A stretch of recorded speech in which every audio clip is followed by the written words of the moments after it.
setahu saya ini kan chemical ini kan, semua tuh butuh chemical ya.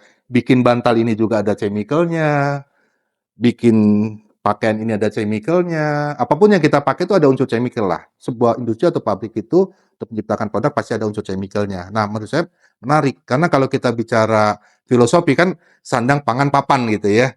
Makanan pun itu ada food grade chemical, berarti ada unsur chemical. Kalau kita nggak bicara di food di makanannya, oke lah makanan nggak boleh ada chemical yang dalam konteks tidak food grade. Tapi kemasannya tuh pakai chemical juga, tapi chemical yang food grade. Nah, kemudian di apa namanya, di sandang ya, di pakaian segala macam, dari pakai sepatu, celana, baju, itu semua industrinya pakai chemical, gitu ya. Untuk garment, untuk tekstil pakai chemical.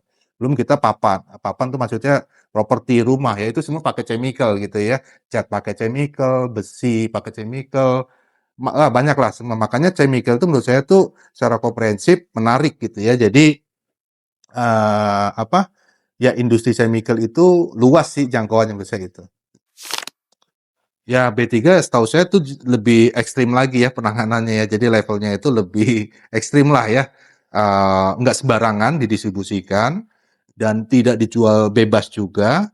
Baik yang menjual maupun yang membeli itu harus ada identifikasi ya, harus ada keperluan khusus, surat khusus, dokumen khusus yang sesuai prosedur seperti itu. Itemnya itu contohnya misalnya, sianida atau Eraksa lah.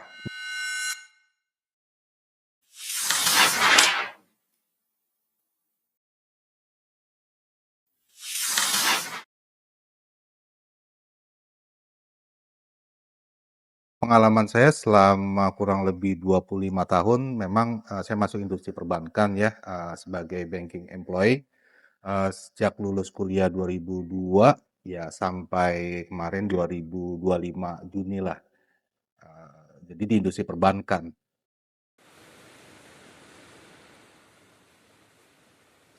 Jabatan terakhir sebenarnya saya ya masih staf aja ya, tapi, secara departemen atau divisi bisnis saya, beberapa kali memang di-rolling ya, karena memang itu untuk kebutuhan organisasi setiap struktur perusahaan.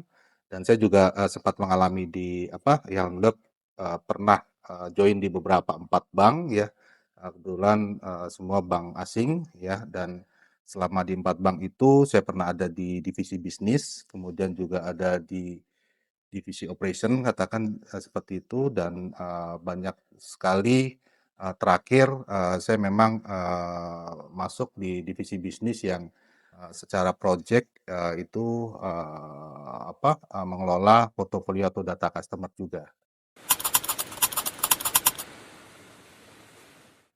Sebenarnya, saat itu saya cuman merasa, ada peluang lain lah ya ketika saya menjadi karyawan, ya saya bersyukur memang selama saya karir di dunia perbankan sebagai karyawan, banyak experience atau pengalaman yang saya dapat gitu ya. Tapi, sejak 2016 saya melihat ada peluang usaha lah, kalau boleh dibilang wirausaha kecil-kecilan saat itu. Karena saya juga dari, beberapa kawan-kawan saya yang sudah mulai usaha duluan gitu ya.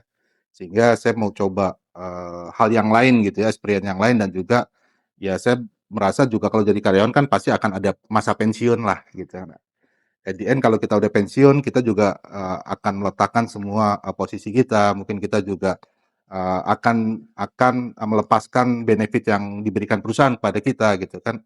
Tapi kan, di saat itu saya juga berpikir ya, siapa sih yang nggak mau tetap produktif ya, tapi dan juga, ya saya juga mengukur diri saya harus memulainya dan saya harus, mencoba, maka setelah saya merasa firm, saya akhirnya saya lepas juga gitu posisi saya sebagai karyawan. Karena menurut saya idealnya adalah, tetap fokus di satu track record yang kita pilih.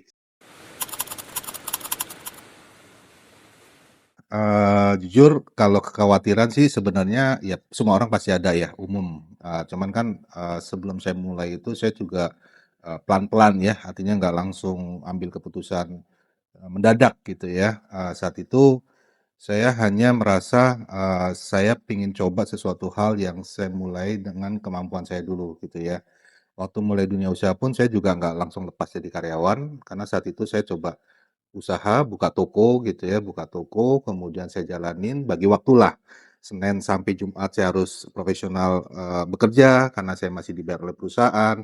kemudian hari Sabtu dan Minggu mau nggak mau ya saya, optimalkan waktu saya untuk, mengelola usaha saya saat itu, gitu kan. Jadi, pelan-pelan, akhirnya ada poin plus ya, pada saatnya saya harus berpikir, memang nggak ideal juga kalau dua dua posisi lah atau dua dua pekerjaan ini, terus saya lanjutkan ya. Artinya saya harus memilih antara jadi karyawan atau sebagai, usaha atau wirausaha.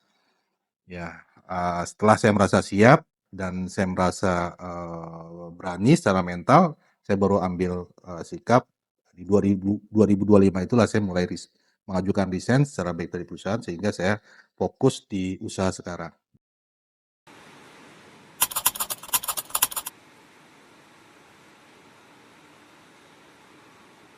Awalnya sih sebenarnya, ada beberapa inisiatif atau opsi yang mau saya pilih saat itu ya untuk, terjun di dunia usaha.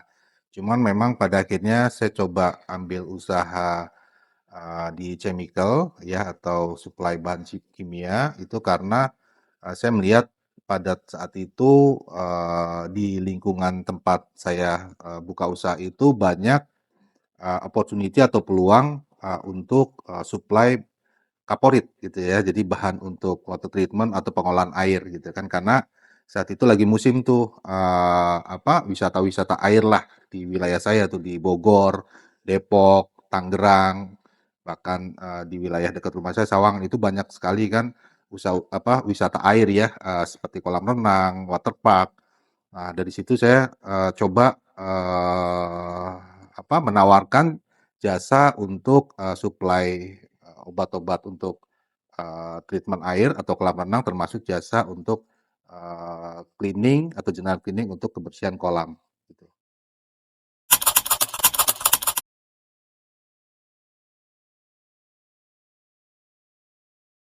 Yang menarik kalau di bidang chemical itu sebenarnya, saat itu ya saya melihat memang, kompetitornya nggak banyak ya karena, bisa jadi satu area itu untuk jangkauan toko, yang sama bidangnya itu sangat jauh gitu ya, bisa berkilo-kilo lah saat itu ya.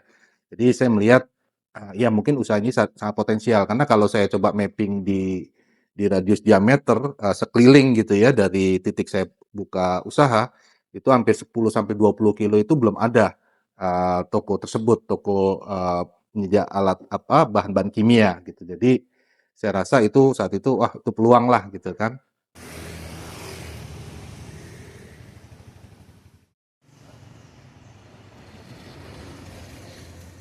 Iya, awalnya saya mulai memang retail ya, karena,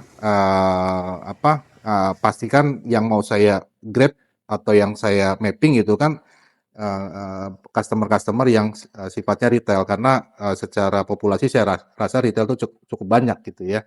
Tapi juga tidak menutup kemungkinan ketika memang kita main grosir, kita harus kompetitif di harga, juga kompetitif di servis, sehingga banyak juga owner-owner kolam renang tuh ya alhamdulillah saat itu sudah banyaklah menelpon saya untuk minta disuplai, kebutuhannya. Jadi kita juga secara harga kita harus memikirkan bagaimana, kompetitif harga kita masuk di klien-klien kita untuk grosir. Keunikannya kalau menurut saya adalah, chemical ini, bisa lari ke mana-mana. Saat itu saya berpikir chemical ini paling hanya spesifik, klien ya, untuk industri saja gitu, ternyata enggak, rumah tangga pun ada kebutuhan chemical. Di sekeliling toko saya waktu saya buka pun, ternyata saya pernah kedatangan itu, usaha usaha boleh dibilang UMKM juga ya, mereka merintis usaha industri kecil untuk pembuatan spare part sepeda motor gitu ya. Salah satu item spare part ternyata salah satu itemnya dia butuh, bahan chemical saya gitu kan. Nah, itu sih unik sih menurut saya karena, saya nggak mengira sampai sejauh itu gitu ya. Nah, seperti itu sih. Di chemical itu ada klasifikasinya B1, B2, dan B3 ya. B1 umum lah, B1 umum maksudnya tuh chemical-chemical yang tidak terlalu berisiko kontaminasi dengan, manusia gitu ya secara langsung. Karena ada cara proses penanganan, kemudian ada cara proses, delivery, itu semua ada prosedurnya gitu ya. Jadi termasuk untuk penyimpanan, kemudian untuk penjualan, untuk penggunaan, nah itu ada SOP-nya khusus gitu. Bahkan kita harus dilindungi dengan alat-alat khusus gitu untuk memproteksi, kontaminasi langsung terhadap, manusia. Kalau B1 sih umum ya, kita bisa bicara main di misalnya Kaporit itu kan umum semua orang bisa beli, soda as, PAC itu umum lah gitu, itu yang juga, saya di usaha saya ya, tapi kalau yang B2 dan seterusnya itu banyakan lebih ke zat-zat asam yang saya tahu jadi, sangat berisiko tinggi untuk kontak, manusia gitu ya. Karena itu sangat berisiko tinggilah, mudah terbakar, kemudian juga mudah beriritasi ketika kontak sama tubuh, makanya itu butuh perizinan khusus untuk penanganan khusus. B3 setahu saya tuh lebih ekstrim lagi ya penanganannya ya, jadi levelnya itu lebih ekstrim lah ya, nggak sembarangan didistribusikan dan tidak dijual bebas juga. Baik yang menjual maupun yang membeli itu harus ada identifikasi ya, harus ada keperluan khusus, surat khusus, dokumen khusus yang sesuai prosedur seperti itu. Contohnya misalnya, sianida atau Eraksa lah, ini contoh ya, tapi kalau memang salah mohon maaf direvisi ya. Setahu saya itu nggak dijual bebas gitu ya. Seperti itu sih kurang lebih karena, itu kan apa ya, sebenarnya itu unsur yang memang dibuat kimia untuk kebutuhan industri, tetapi ketika disalahgunakan, penanganannya salah, itu akan bereaksi langsung kepada, manusia kan gitu, itu yang beresiko tinggi makanya ada, regulasi atau peraturan yang memang memerlukan izin khusus, pengawasan khusus, dan penanganan khusus, baik pembelian atau penjualannya.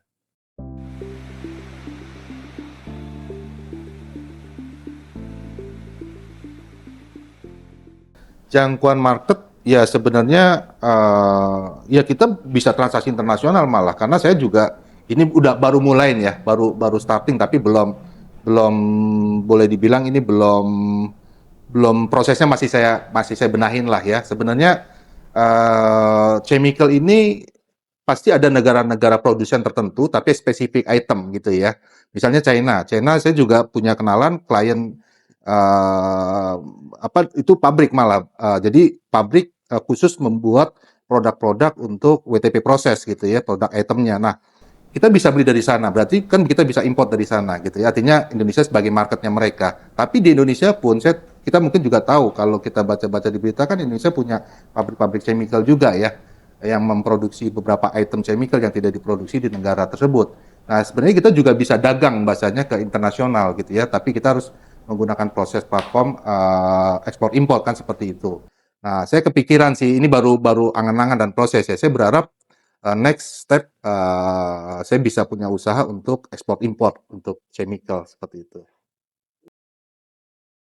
Ya, kalau memetakan sih sudah ya, tapi karena saya belum belum dapat prosesnya, jadi saya masih sebatas analytical data aja ya. Contoh di Timur Tengah gitu ya, kemarin juga saya lihat di Timur Tengah itu, secara chemical mereka banyak sekali butuh, karena ada diferensi harga ya. Contoh masih gini, Indonesia itu secara kurs saja udah pasti berbeda gitu kan ya dengan di negara Timur Tengah. Misalnya, di negara-negara Timur Tengah itu kan, boleh dibilang, kita jual satu item di sini, satu satu pieces saja gitu kan dengan modal produksi kita let's say katakan Rp5.000, mungkin kalau kita kirim ke sana itu bisa jadi 5 kali atau 10 kali lipat dan masih masih masuk daya beli mereka gitu kan. Tapi yang harus kita pikirkan kan pasti, cost delivery-nya ya seperti itu. Nah, itu contoh satu hal. Kedua, apa, kita main di wilayah Eropa lah gitu ya, katakan di Eropa itu juga ada beberapa, diferensi harga yang menurut saya tuh masih ada margin cap yang kita harus bangun produksi di Indonesia sehingga bisa kita kirim ke sana, at the end kita bisa, dapat, cerukan margin yang lumayan bagus gitu, selama produk kita memang, cocok atau sesuai dengan quality yang, mereka inginkan.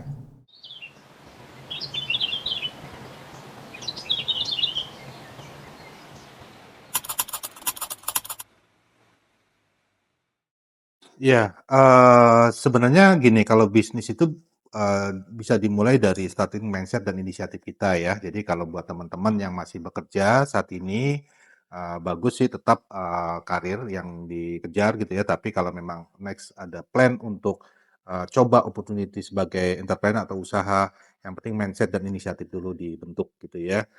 Jangan buru-buru nggak apa-apa, tapi coba perinci, analitik dulu, kira-kira memang sesuai sama passion-nya, sesuai dengan opportunity yang sudah sudah dituju gitu ya, tapi juga tetap jangan lupa tetap action kecil-kecil gitu ya. Bagi-bagi waktu, managing waktu aja gitu. Nah, mindset harus dibentuk. Jadi, kalau kalau dalam posisi itu kita ambil di luar jam kerja pastinya gitu ya. Coba entrepreneur dikembangkan, timing waktunya dikembangkan, mindset-nya dilatih, jangan pantang menyerah gitu ya. Artinya pasti itu nanti bisa berjalan selaras. Nah, nanti kalau sudah pada saat momennya yang tepat, punya keputusan untuk, terjun di entrepreneurship, nah mulai tuh mental kita tuh, welcome to the jungle kalau bahasa orang ya. Jadi benar-benar kita harus benar-benar bisa micromanage diri kita, baik itu finansial, kemudian itu kita juga bisa manage waktu, kemudian kita juga terus, berkreasi untuk create inisiatif untuk mengembangkan bisnis kita dan banyak cara lah gitu ya. Nah kalau untuk chemical sendiri, tips sedikit untuk bisnis ini sebenarnya ini bisnis yang pertama kalian harus memahami dulu, secara item atau produk knowledge-nya, kemudian kalian bisa tentukan, mau segmen mana yang kalian olah atau dapat gitu ya, dan bisa juga, alternatif memilih tempat lokasinya. Itu tapi saya berharap semua dari yang kecil-kecil atau sederhana dulu. Tapi tetap action plan-nya nanti dirancang untuk yang, berkelanjutan, kayak gitu ya. Nah, sebenarnya PT Abad Sanusi Prima, dalam hal ini juga, membuka, wacana untuk, kolaborasi atau bekerja sama pada teman-teman yang mau mencoba wirausaha. Kita juga buka, partnership distribution gitu ya, di berbagai wilayah, ya khususnya di negara Indonesia ini kan cukup luas gitu ya. Mungkin teman-teman ada yang tinggal di Bali, teman-teman ada yang tinggal di, Sulawesi, ada yang tinggal di Sumatera atau di, pulau-pulau lain. Saya rasa di sana juga banyak project-project chemical yang bisa kita supply, kita saling partnership distribution gitu ya.